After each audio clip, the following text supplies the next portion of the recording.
Hello, Warbirders. Just a reminder that I am just a narrator today. My collaborator Tanner did all the research and writing for it, and so I get to learn completely new stuff also. So I'm just going to sip some coffee and read her words to you.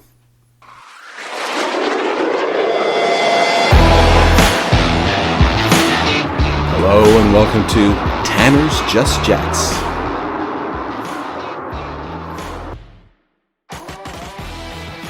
You should never forget that the airplanes don't fly, the tanks don't run, the ships don't sail, the missiles don't fire unless the sons and daughters of America make them do it. Now that we've covered the weapons carried, we're going to get into some conflicts the S-3 Viking participated in and honor the pilots and crews aboard. 5 ships sunk, hundreds of targets taken out, thousands of gallons given out. The legacy of the S-3 is often overshadowed by other flashier and sexier jets of the era. But as you'll learn today, this isn't a bird to overlook. Next time you see her at an air museum, give her a visit. I'm sure she'll appreciate it. Now let's get into this. The collapse of the Soviet Union in the early 1990s led to its Navy's bankruptcy, and almost all of its submarines were kept in port, leading to the ASW, anti-submarine warfare, mission falling behind to more important missions. The S-3 would carry out like air-to-air refueling or dropping munitions. Most pilots of F-14 or F-18s would prefer the S-3 over a Ka-6 refueling intruder due to the location of the engines. The engines close and low on the body of the Ka-6 would hit the rudders, causing flutter when refueling, while the S-3 didn't cause this problem because of its wing-mounted engines. In 1985, a Royal Jordanian Airlines flight flying out of Jordan was taken over by hijackers. The hijackers, including a man named Fawaz Yunus, took passengers hostage, among them 2 Americans, and issued demands that went unfulfilled. They directed the crew to land in Cyprus, then Sicily, and ultimately Beirut. In Beirut, they freed the hostages, held a press conference, destroyed the aircraft on the tarmac, and escaped. Unbeknownst to Yunus, his actions fell under the Comprehensive Crime Control Act of 1984, a U.S. law passed the previous year granting the FBI jurisdiction over terrorist acts involving American hostages, regardless of where they occurred. This led to Operation Goldenrod. On September 13th, Yunus was traveling on a motorboat, hungover from a party on board the night before, when he passed a luxury 80-foot yacht. On board, 2 pretty women in short-cut shorts and halter tops called out, hollering at him to come aboard. While the beautiful ladies were a nice surprise, they were not what Yunus was there for. He was supposedly meeting with an international drug lord named Joseph, offering him a luxury job. Unbeknownst to Yunus, the 2 pretty ladies were actually FBI agents who took him into custody. He was taken aboard the USS Butte, a munition ship which sailed towards CV-60, the USS Saratoga, where a squadron of 10 S-3 Vikings from the VS-30 Diamond Cutters was located. Commanding officer of the Diamond Cutter Squadron, Philip Voss, was just counting the days to the end of his tour as CO when he was called into an office and asked to select his best pilots to fly a top-secret mission. Voss was a highly respected pilot, being an S-2 tracker transfer to the S-3 Viking, attended the Naval War College in 1979 and did a tour with VX-1, the anti-submarine test and evaluation squadron where he learned the ins and outs and every single aspect of flying the S-3 Viking.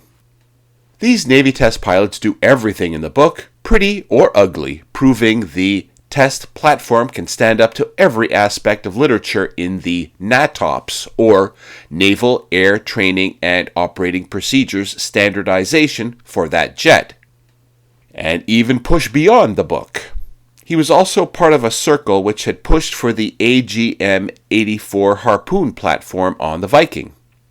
The VS-22 checkmates would practice extensively aerial refueling off Air Force KC-10s, adapted with baskets so the Viking's probes could receive fuel.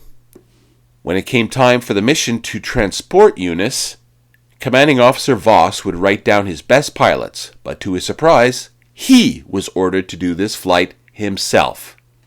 Yes, himself, the only qualified pilot which would be on board the jet. The only problem now was how to transport the accused terrorists safely. Well, C.O. Voss suggested an idea of sandwiching him between two flight rescue stretchers called Stokes litters, but this was just a restraint device for in case Eunice woke up, as Eunice would be sedated the entire trip. Besides Commanding Officer Voss and Eunice, there would be a flight surgeon to monitor the vitals of and keep Eunice sedated. The flight surgeon would sit in the co-pilot's seat when not attending to the patient.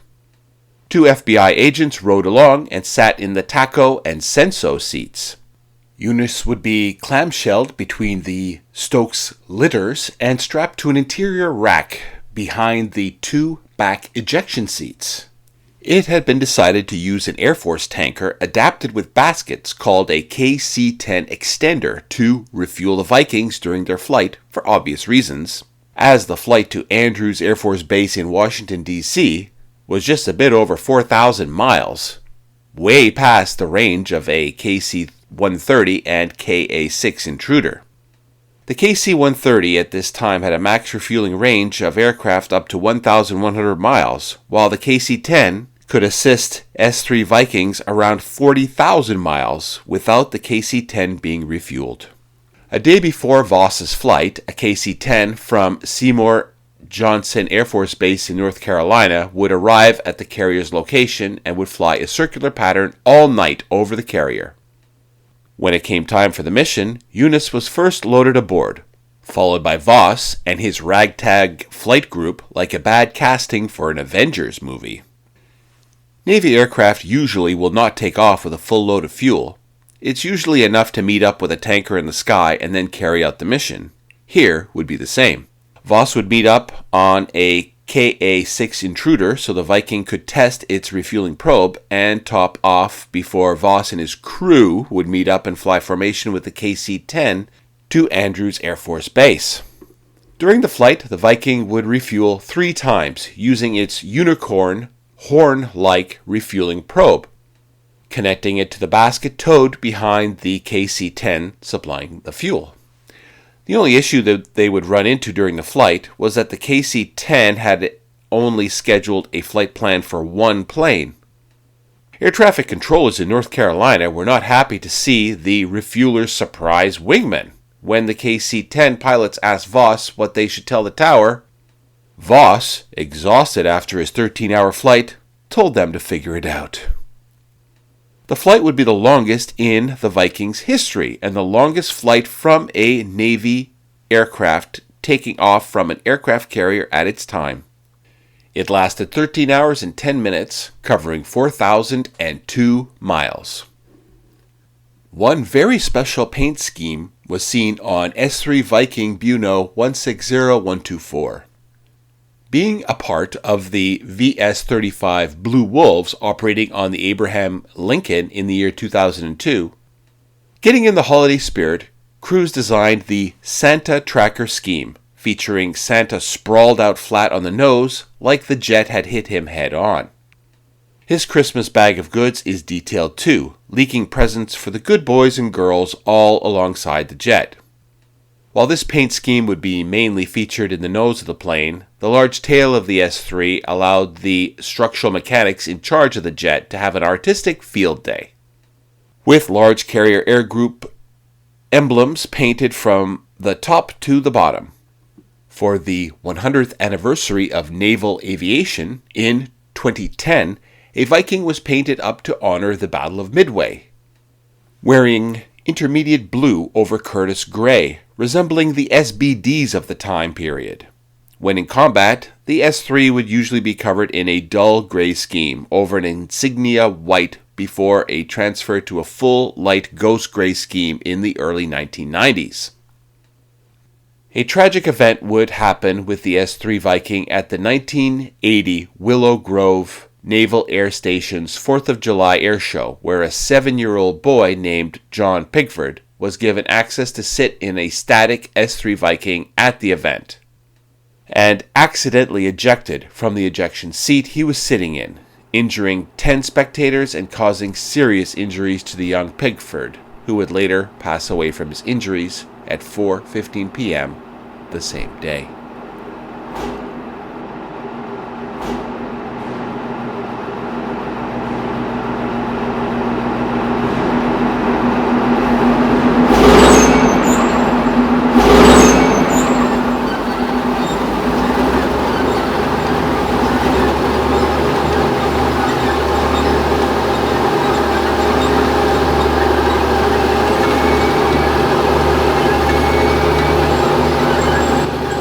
August 2nd, 1990. Uncertainty and fear soon took over Kuwait as word of an invasion by its larger invader, Iraq, was spread through phone calls and news broadcasts until those amenities were cut off by the Iraqi invasion. Iraq's leader, Saddam Hussein, had been stuck in a problem for a good minute. Smaller neighbor Kuwait was expansive in wealth and had helped fund the Iraqi military during the earlier Iraq-Iran war. Kuwait wanted the money back, and the world stage agreed Iraq should pay up. But Saddam didn't have the money. He used tactics like accusing Kuwait of slant drilling its oil across Iraq's borders, a practice of setting up an oil rig at an angle, so while placed in one area, it taps oil from a different area. These disputes with Kuwait led to its invasion and full occupation within 2 days. This action by Saddam Hussein was met with international condemnation, and soon after, UN Resolution 660 was passed, calling for Saddam to pull his troops out of Kuwait. George H.W. Bush Sr., the United States president at that time, was very worried. His administration estimated Saddam had control over 20% of the world's oil reserves. He met with the UN and gave Saddam an ultimatum to withdraw his forces by January 15th or have them removed with, quote, all necessary means. Bush Sr. was a great diplomat on the world stage. He put together a giant coalition of nations ready to attack if Iraq didn't withdraw, and got other Arab nations and Russia to condemn the actions. Maybe most amazingly, the United States got the deployment of a giant reserve of troops ready to move into Kuwait at a moment's notice, even though this placement of American soldiers was seen by some as a deployment of Christians onto Arab holy soil. On January 12th, seeing no real action from Saddam to withdraw his forces from Kuwait, Congress approved House Joint Resolution 77, which called for military action against Iraq.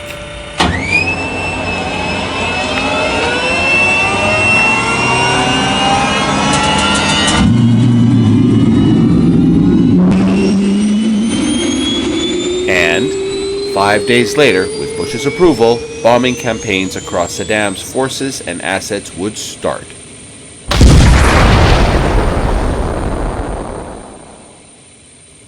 The main goal of air assets would be to cripple Iraq's military and command structure swiftly before they had time to recoup and respond. By sealing Saddam's regime, they hoped to force a quick withdrawal. One obstacle Allied assets would need to overcome was that Iraq's capital, Baghdad, was heavily fortified by many anti-aircraft artillery cannons that shoot skywards trying to damage and take down aircraft. They also had the Soviet Union's newest state-of-the-art surface-to-air missile systems, like the SA-2S with the NATO name Guideline. The SA-2 featured 6 missile tubes, with each missile featuring a 430-pound warhead being guided by an accurate radar system to the targeted enemy aircraft and airbursting right before impact, causing the highest chance of damaging the enemy aircraft. The first major operation on January 17, 1991, carried out by the U.S. Navy in Desert Storm, would be planned by Brigadier General Larry Poobar Henry, While not using the S-3 Viking in this attack, it is a good example of the role of the ADM-141 TALD air-launched decoy missile in defeating Iraq's aerial defense array. I mentioned the TALD in the previous episode. From the west of Baghdad, dozens of A-6 intruders would deploy ADM-141 TALD tactical air-launched decoy missiles, and they would drift over the city, putting off a large radar array that was obvious to Iraqi surface-to-air missile operators, hoping to shoot down what they believed to be enemy aircraft. They'd turn on their radar to their SAM track and shoot down the TALDs. When they turned on their radar, though, they were becoming obvious to every single aircraft in the vicinity hunting for SAMs.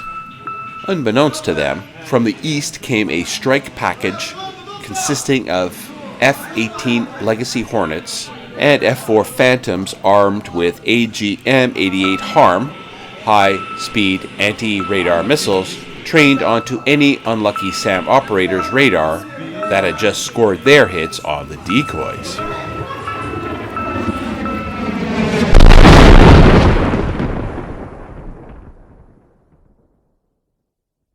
Six aircraft carriers would be deployed during Desert Storm, with all but one having a Viking squadron aboard.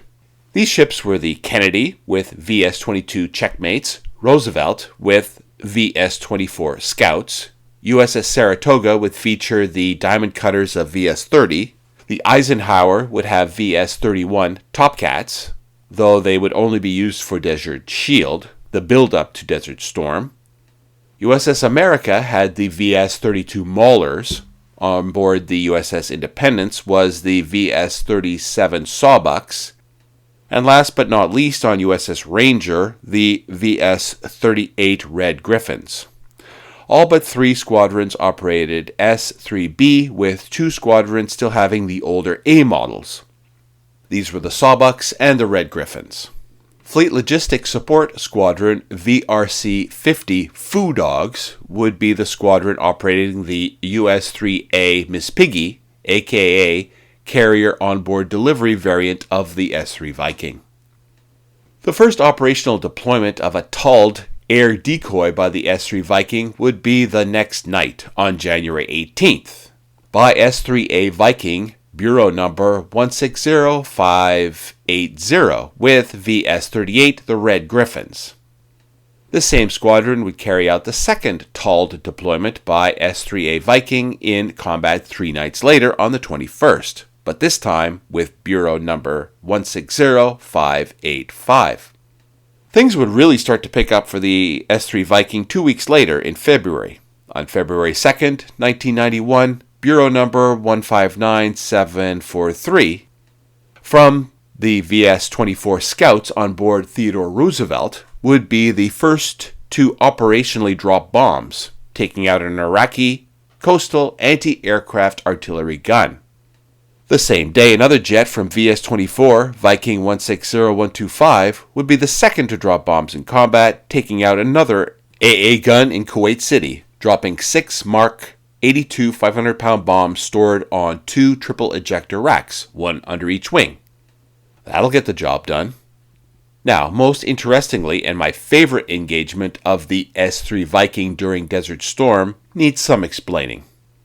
When the S-3 Viking wasn't carrying a full load of bombs, it always had a buddy refueling tank under its wing. Vikings at the time were the main refueling aircraft to take off from carriers, and at this time the Legacy Hornet was widely being introduced into the fleet. And since these gas hogs always needed fuel due to their short legs, it would be rare to see an S-3 Viking without a buddy tank.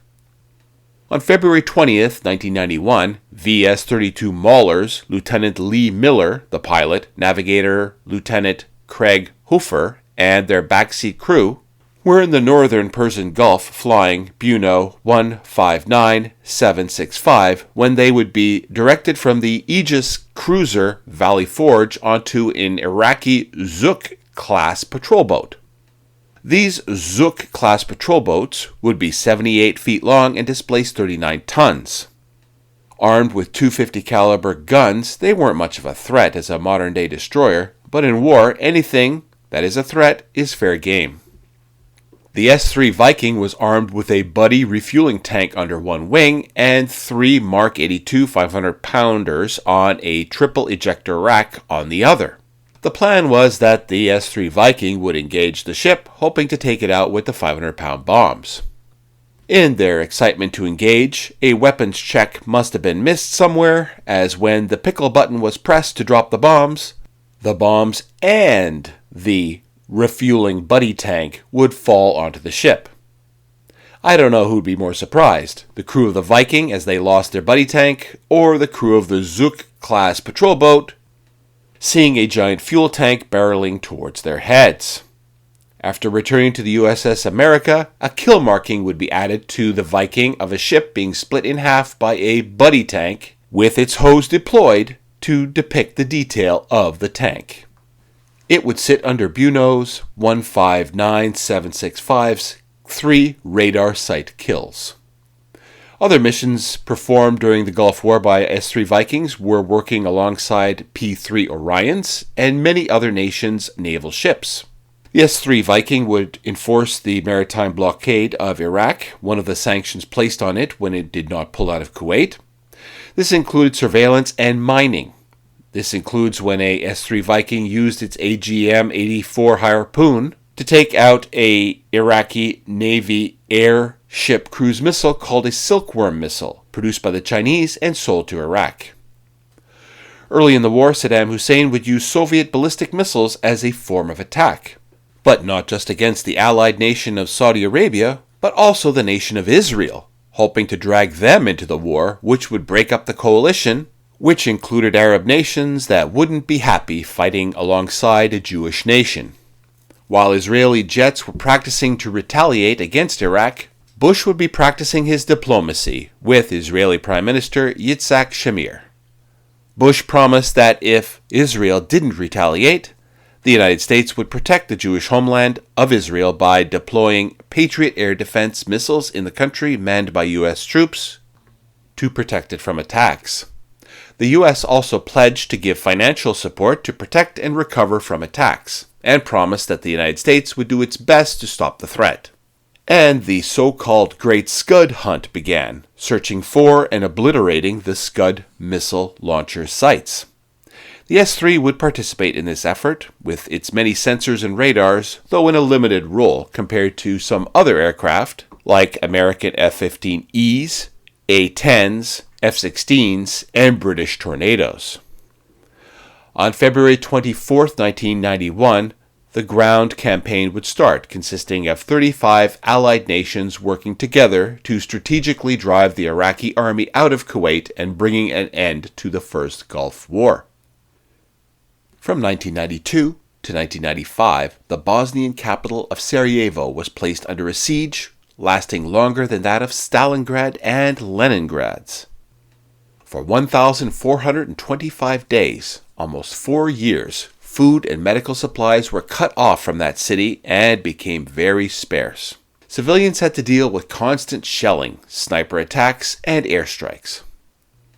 Bosnia had declared independence in part of the slow breakup of Yugoslavia following the death of their previous dictator, Joseph Tito. He had kept the Slavic nationalities as one despite their tensions, but following the end of his rule, a power vacuum left no control over the different nationalities. This led to their eventual separations from Yugoslavia, becoming their own little nations, while the weakened Bosnian government would try to stop it through force. To help combat the harm done to civilians in this war, the United Nations enacted Operation Provide Promise, an airlift that lasted from the start until a year after the end of the Bosnian War, bringing in clothing, food, and comfort items for those besieged people living in the capital of Sarajevo. On September 3, 1992, an Air G222 twin turboprop engine cargo plane under the call sign Lira 34, carrying blankets for the cold winter to come, was hit by 2 surface-to-air missiles, most likely an SA-7 Strela shoulder launched missile, which separated a wing from the aircraft and left it plummeting in a fireball, killing all 4 aboard. After this, the U.S. Navy would step up their presence, sending another carrier with the VS-30 Diamond Cutters, operating S-3 Vikings on board. During this deployment, they would protect the carrier and its fleet from Yugoslavia's wide array of submarines, including home-built and imported models, and potentially even a Soviet Kilo-class submarine operated by one of the Bosnian factions, one of the stealthiest submarines of its time. It was a great experience for the pilots to get their sensors on a real enemy submarine. Another story shared by our S-3 pilot helping with the episode, Chris Cree, is that when they were flying, they picked up a periscope hit from a submarine. The radar showed it to be a Los Angeles-class United States submarine, but the crew on board the Viking were skeptical at first. All the LA-class sailors boast about how quiet their submarine was. Apparently, the submarine admirals denied the LA-class submarine's presence. What would follow would be 18 hours of S-3 Vikings hounding the submarine with sonobuoys until the LA-class submarine fessed up its position. Following September 11, 2001, the S-3 Viking would participate in Operation Enduring Freedom, also known as the War in Afghanistan, operating heavily in the first year as a tanker, allowing other aircraft like Tomcats and Hornets to get to and hit their targets. They would also be used in a limited reconnaissance role, conducting over-the-horizon surveillance, with some even carrying a lantern pod for nighttime surveillance of insurgents' movements. Lantern was a variant of the FLIR pods mentioned in Brian's A-26 episode. The last war the Viking would participate in would be Operation Iraqi Freedom, the second war in Iraq for America. The 3 main goals of the operation were 1. To find and destroy alleged weapons of mass destruction, 2. To topple Saddam's government and hopefully replace it with a democratic one, and 3. To sever the ties between Iraq and Al-Qaeda, the perpetrators of the 9/11 attacks. In this conflict, the S-3 would carry out its usual roles of air refueling for mainly Hornets and Tomcats and surveillance of targets. But also the S-3 would be involved in more notable strikes. S-3Bs and S-3B SSUs would be used to fly reconnaissance missions between Baghdad and Basra, Iraq, using its highly advanced sensors to look for targets of opportunity and directing other aircraft to strike them, if not themselves. The S-3 was very helpful in leading the rapid charge to Baghdad, the capital of Iraq. Squadrons like VS-38 Red Griffins on board the CV-64 USS Constellation reached sortie rates of up to 30 missions a day per squadron. One important job, which came with more glory than usual for the S-3 Viking, was the degradation and destruction of Saddam's naval forces. Using the AN/APS-137 inverse synthetic aperture radar and the FLIR, the Viking could track naval ships and carry out deadly attacks, usually with AGM-84 SLAMs, on smaller patrol and gunboats. Possibly the most notable missions of Iraqi freedom, and possibly the S-3 Viking as a whole, was on March 27, 2003. In the 1980s, the nation of Saudi Arabia feared becoming a Shia Islamic republic like Iran due to a Shia Muslim-led revolution in the country. So when Iraq and Iran dueled it out, Saudi Arabia was surprisingly on Iraq's side, seeing it as quelling the power of the Islamic movement and protecting Sunni interests, rapidly spreading across the east. As a gift, Saudi Arabia purchased and sent Saddam a Finnish-built 8-deck-high, 350-foot-long luxury yacht named the Al-Mansur, which translates to the Victor. The ship, designed to Saddam's specifications, featured rare woods and expensive marbles, fitted with gold and silver trimmings. 5 giant luxury cabins were on board for Saddam and family, and a permanent staff of 120 Iraqi Special Republican Guard troops, a military unit made specifically for protecting Saddam, were on board at all times to protect the yacht. Just days before the war began, Al-Mansur was moved from its port in Qasr to Basra a more protected city. It was rumored at the time that the ship's expansive communications network was being used for sharing Iraqi intelligence, and because of its importance to Saddam, it became an HVT, high-value target.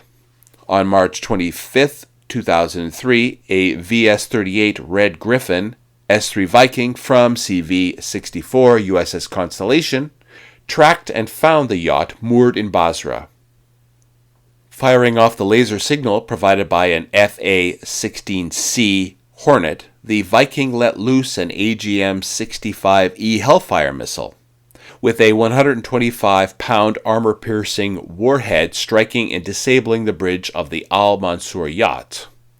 A large fire would break out, causing more damage. Quickly, Shia civilians looted the ship for goods.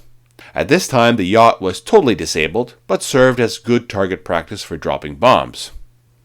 Not to mention, about a month earlier, the port of Basra had been captured by British forces. On March 26th, an FA-18C Legacy Hornet would attempt to drop laser-guided bombs, but would miss, as Legacy Hornets were known to do, hitting warehouses behind the ship instead. On March 27th, 2 flights of everyone's favorite jet were flying down the Euphrates River on a reconnaissance strike mission. The Euphrates runs from the southeastern part of Turkey down south through the whole country of Syria, and from the northeastern border down to the middle southwest of Iraq, where it connects with the northwestern river of Iraq called the Tigris River. These 2 rivers connected almost directly north of Basra, creating the Shat al-Arab River, which flows to the port of Basra. Today, though, 2 F-14 Tomcats of VF-2 bounty hunters were flying along the Euphrates River. They hadn't planned on heading to Basra. In fact, they were flying a TARPS mission. The Tactical Airborne Reconnaissance System, or TARPS for short, was a 17-foot-long pod stored on the center line of the F-14 Tomcat used for reconnaissance missions. Armed with this and some Mark 82 general-purpose, unguided 500-pound bombs, they were searching for targets of opportunity along the river. Rivers are a major directional marker, meaning that enemy forces are likely to be following alongside it. But then they got word from a forward air controller that on their way back to the ship, they should hit the Al Mansour yacht, disabled in the port of Basra. The Tomcats arrived in the area at high altitude, using binoculars to scout out the port. Using the burned-out warehouses, mistakenly struck by the Legacy Hornets earlier, they were able to find the Al Mansour, docked between 2 freighters, with a 3rd vessel nearby already sinking. The smoke from the S-3 Maverick's missile was still rising out of the Al Mansour from the attack days earlier. The lead jet rolled in, dropping 2 Mark 82s in a diving attack on the ship, while his wingmen provided cover from any hiding AAA, followed by his wingmen dropping more Mark 82s. One would hit the water, while the other sank alongside the structure of the ship. On their pass back, around, only light fires would be observed aboard the ship, as the Mark 82s with impact fuses were not the best weapons for hitting large ships, exploding on impact instead of digging deep and piercing the vitals of the ship. The wingman Rio, radio intercept officer, later remarked, "I never got to see my bombs hitting home in all the laser-guided bombs and JDAM, Joint Direct Attack Munitions, missions that we flew in Operation Iraqi Freedom. However, on this occasion, thanks to the diving, rolling, and pulling off of the target that we had to do in order to accurately deliver our Mark 82s, I was able to see the 2 little gray blurs that were our bombs hitting the ship as I peered back over my shoulder at the target." With the major operations of the invasion of the Second Iraq War having ended, many thought that this was the end of the war altogether.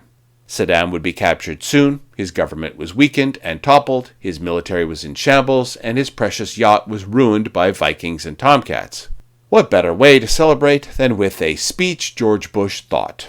And so, it was on May 1st, 2003 that the president would arrive on the CVN-72 Abraham Lincoln to give his now infamous speech in front of a large banner reading, Mission accomplished. The speech would soon come to be named after that banner. It went like this. Major combat operations in Iraq have ended. In the Battle of Iraq, the United States and our allies have prevailed. He also said, we have difficult work to do in Iraq. We are bringing order to parts of that country that remain dangerous. And he added, our mission continues. The war on terror continues. Yet it is not endless. We do not know the day of final victory, but we have seen the turning of the tide. End quote.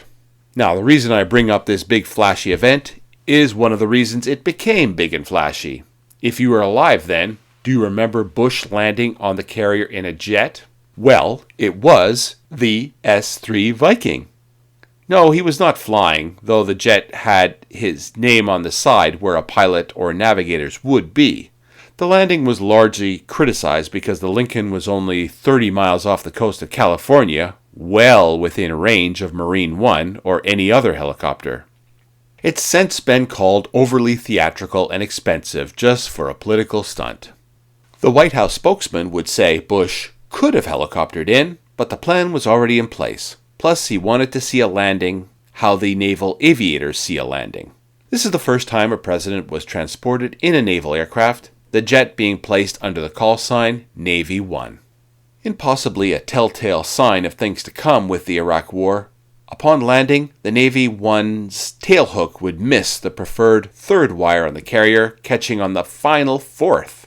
This S-3 Viking Bureau number 159387, or better known as Navy One, is kept at the NAS Pensacola Naval Aviation Museum in Pensacola, Florida, still with the President's title of Commander-in-Chief and name on the side.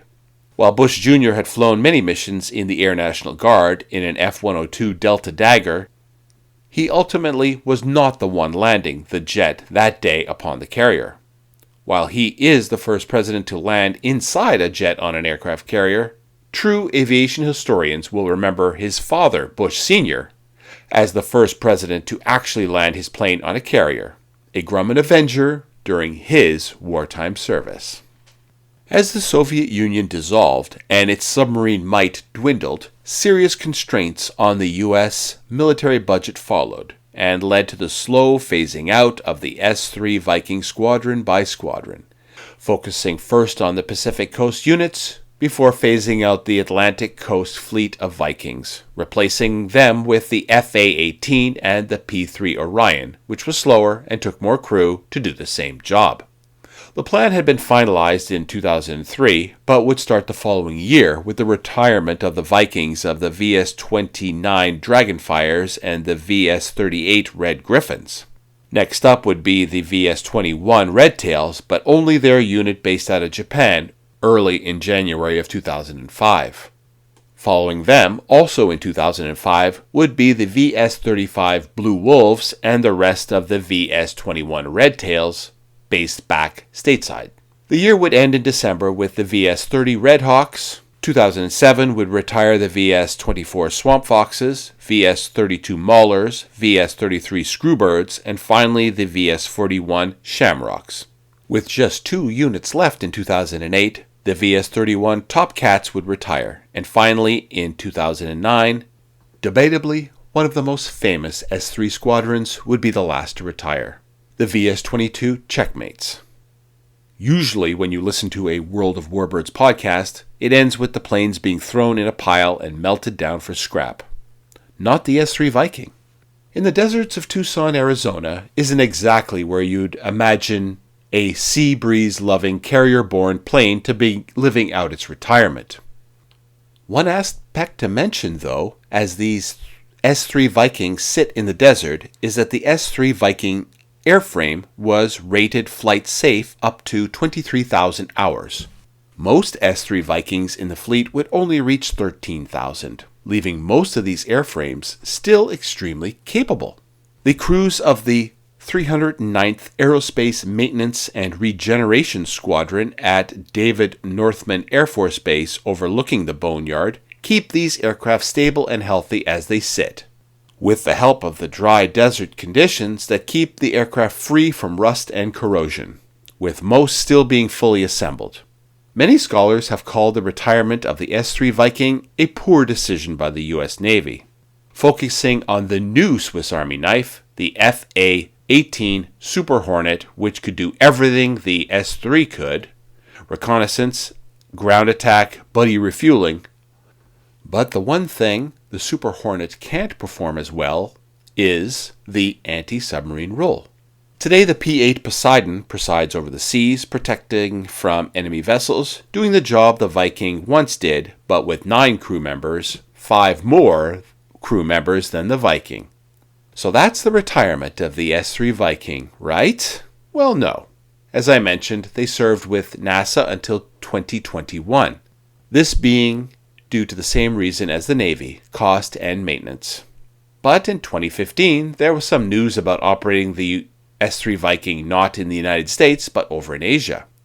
Having an estimated 70 submarines actively carrying out tests with ballistic and cruise missiles in hopes of advancing their dreams of placing a nuclear munition capability on board, North Korea's submarines have proven a serious threat to countries like Japan and the United States, but most importantly, their southern enemy, South Korea. Looking into surveilling and being able to defend from the North Korean submarine threat, South Korea was seriously looking into a purchase of 18 of the retired S-3 Vikings. After, they would go through a refurbishment process if purchased. The refurbishment would have modernized lots of programs aboard, like the magnetic anomaly detector, sonobuoys, and electronic countermeasures. In the end, though, sadly, the South Koreans would choose the P-8 Poseidon and upgrade their P-3 Orions. So where can you, the listener, see a S-3 Viking today? In San Diego, California, S-3B, Bureau number 159766, is stationed aboard the USS Midway Museum, done up in the scheme of the VS-41 Shamrocks. She is so pretty, I hope to see her one day. Another S-3B I'm going to give a shout out to is Bureau number 160123 at the Air Zoo in Kalamazoo, Michigan. While it is stored outside between the Flight Innovation and Discovery Centers, I have to say they do a great job there keeping the aircraft in a healthy condition compared to others I've seen stored outside. Though fading, it too is done up in the VS-41 Shamrock colors. It's pretty iconic, what can I say? S-3 Viking Bureau number 160599 is now at the CV-12 USS Hornet Museum in Alameda, California, done up in the VS-31 Top Cat's iconic light blue on the sunscreen and engines.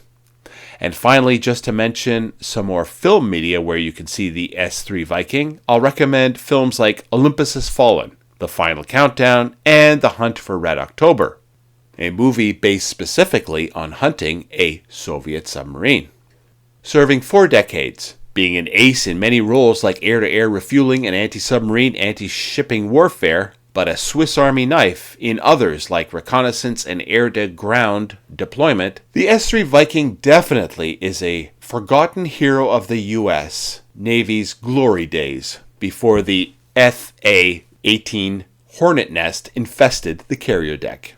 Surviving past the Tomcat and the A-7, she was the last line of defense before the sharp gray fat bugs called Super Hornets took up every space on the carrier. Thank you guys so much for listening. If you enjoyed, please leave a comment below. What did you enjoy? Did you serve or work on these magnificent sea creatures? I'd love to hear it all. Remember, jets aren't just a step forward, they are a leap.